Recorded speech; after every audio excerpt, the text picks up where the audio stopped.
മുക്കം നഗര സൗന്ദര്യവത്കരണ പ്രവൃത്തിയിലെ മെല്ലെപ്പോക്ക് വ്യാപാരികൾക്കും യാത്രക്കാർക്കും ദുരിതമാകുന്നു. പുതിയ സ്റ്റാൻഡിലെ വഴിയുള്ള ബസ് സർവീസ് പുനരാരംഭിക്കാത്തതാണ് വ്യാപാരികളെ ദുരിതത്തിലാക്കുന്നതെങ്കിൽ ഗതാഗതക്കുരുക്കും നഗരത്തിലെ പൊളിഞ്ഞ റോഡുകളുമാണ് യാത്രക്കാർക്ക് വിനയാകുന്നത്. മുക്കം നഗര സൗന്ദര്യവൽക്കരണത്തിലെ അസാധാരണമായ മെല്ലെപ്പോക്കാണ് വ്യാപാരികൾക്കും യാത്രക്കാർക്കും ദുരിതമാവുന്നത്. നഗരത്തിലെ മുഴുവൻ റോഡുകളും 4.8 കോടി രൂപ ചെലവിൽ അത്യാധുനിക രീതിയിൽ നവീകരിക്കുന്നതാണ് പദ്ധതി. ആലിഞ്ചുവോട് മുക്കംകടവ് പാലം റോഡ്, മാർക്കറ്റ് റോഡ്, ആലിഞ്ചുവോട് പുതിയ ബസ് സ്റ്റാൻഡ് റോഡ്, ബൈപ്പാസ്, തൃക്കടമണ്ണ ക്ഷേത്രം റോഡ് തുടങ്ങിയ നഗരമധ്യത്തിലെ എല്ലാ റോഡുകളും BMBC നിലവാരത്തിൽ നവീകരിച്ച് തെരുവ് വിളക്കുകൾ സ്ഥാപിക്കാനാണ് പദ്ധതി.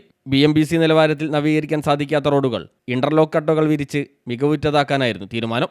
എന്നാൽ ആലിഞ്ചുവോട് മുക്കംകടവ് പാലം റോഡ്, മാർക്കറ്റ് റോഡ്, തൃക്കുടമണ്ണ ക്ഷേത്രം റോഡ് എന്നിവ മാത്രമേ ഇതുവരെ നവീകരിച്ചിട്ടുള്ളൂ.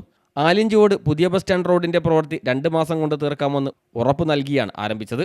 എന്നാൽ 10 മാസം പിന്നിട്ടിട്ടും പ്രവൃത്തി എങ്ങുമെത്താത്ത അവസ്ഥയാണ്. പുതിയ സ്റ്റാൻഡിൽ ഇന്റർലോക്ക് കട്ടകൾ പാകിയെങ്കിലും ബസ്സുകൾക്ക് ഇവിടേക്ക് പ്രവേശനമില്ല.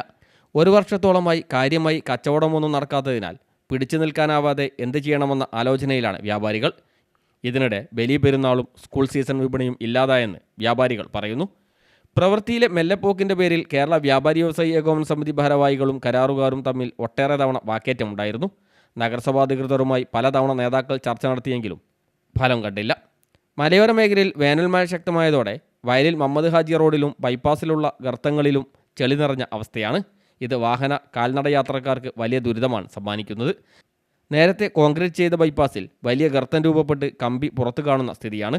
ഇത് വാഹനങ്ങളുടെ ടയറിൽ കുത്തിക്കയറി പഞ്ചറാവുന്ന അവസ്ഥയുമുണ്ട്. നവീകരണ പ്രവൃത്തി എത്രയും പെട്ടെന്ന് പൂർത്തിയാക്കി ദുരിതത്തിന് പരിഹാരം കാണണമെന്നാണ് നാട്ടുകാരും വ്യാപാരികളും പറയുന്നത്. CTV പ്രാദേശിക വാർത്ത മുക്കം.